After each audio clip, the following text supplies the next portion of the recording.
বিজেপির গোষ্ঠী সংঘর্ষে উত্তপ্ত চাঁচল। মধ্যরাতে বিজেপির গোষ্ঠী সংঘর্ষে উত্তপ্ত মালদহের চাঁচল। সংঘর্ষে রক্তাক্ত দুই পক্ষের অন্তত 7 জন সদস্য। এই বিষয়টা হচ্ছে যে আমার কাছে মানে প্রকৃত ওখানকার কি ঘটনা সেটা জানা নেই। আমি খবর নেওয়ার চেষ্টা করছি, রাত্রের ঘটনা তো সেখানে যেটুকু জানি সেটা হচ্ছে যে আমি যেটুকু খোঁজ খবর নিয়ে যা পাচ্ছি তাতে এখানে ব্যক্তিগত ব্যাপার ওদের হচ্ছে যে সে বিজেপির মধ্যে থাকতে পারে, বিজেপির সদস্য তার হচ্ছে যে সমর্থক থাকতে পারে কেউ, তো সেগুলো নিজেদের মধ্যেকার ঘটনা। কিন্তু এখানে যেটা জানি চাঁচলে একটা কিছু যে একটা দল আছে, একটা গোষ্ঠী আছে যারা রাত্রিবেলা একটু মদ টদ খেয়ে একটু মদ্যপান টান করে তারা এইসব গণ্ডগোল টণ্ডগোল পাকায়। এর মধ্যে তৃণমূলের এই সমস্ত সব যারা ছেলেরা আছে তারা এই সমস্ত করে। এটা খোঁজ খবর নেব এবং এটা যদি বিজেপির নিজেদের মধ্যে তাদের গণ্ডগোল থাকে সেটা নিশ্চয়ই আমরা দেখব।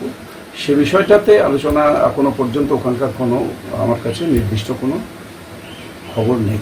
চাঁচল গ্রাম পঞ্চায়েতের আশ্রমপাড়া বুথের বিজেপি সদস্য প্রসেনজিৎ শর্মা ও থানাপাড়া বুথের বিজেপি পঞ্চায়েত সদস্যের স্বামী বিজেপি নেতা সুমিত সরকারের দলবলের মধ্যে সংঘর্ষ হয়। হাসপাতালে চিকিৎসাধীন পঞ্চায়েত সদস্যের স্বামী সুমিত। অন্যদিকে মাথায় গুরুতর আঘাত সহ আশঙ্কাজনক অবস্থায় চিকিৎসাধীন বিজেপির পঞ্চায়েত সদস্য প্রসেনজিৎ শর্মা। সংঘর্ষে জখম এক যুবক পালিয়ে গেলেও অন্য 4 জনের প্রাথমিক চিকিৎসা করিয়েছে পুলিশ।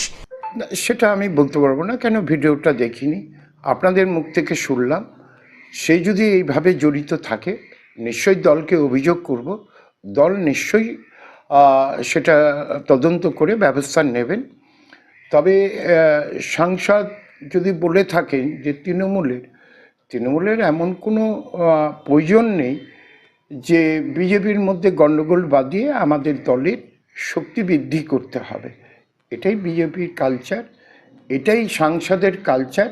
তিনি ভোট নিয়ে গেছেন, আজকে প্রায় 1 বছর হয়ে গেল, তাকে কিন্তু চাঁচলের মানুষ দেখতে পান না।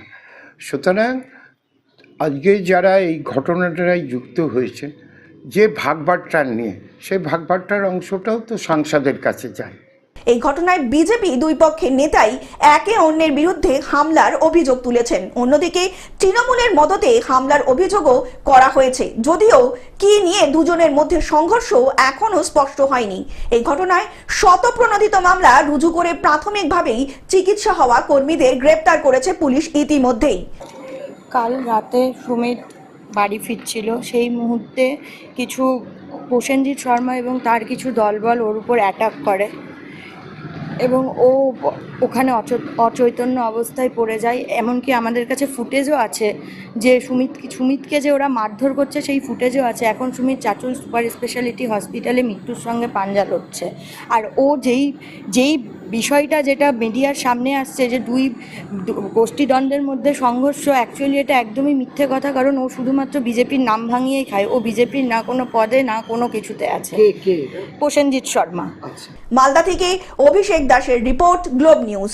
এখন থেকে গ্লোব টিভি দেখুন আপনার স্মার্টফোনেও। গুগল প্লে স্টোর অথবা অ্যাপল স্টোর থেকে ডাউনলোড করুন গ্লোব টিভি লাইভ অ্যাপ। এছাড়া জিও টিভি অ্যাপ থেকে দেখুন গ্লোব টিভি লাইভ।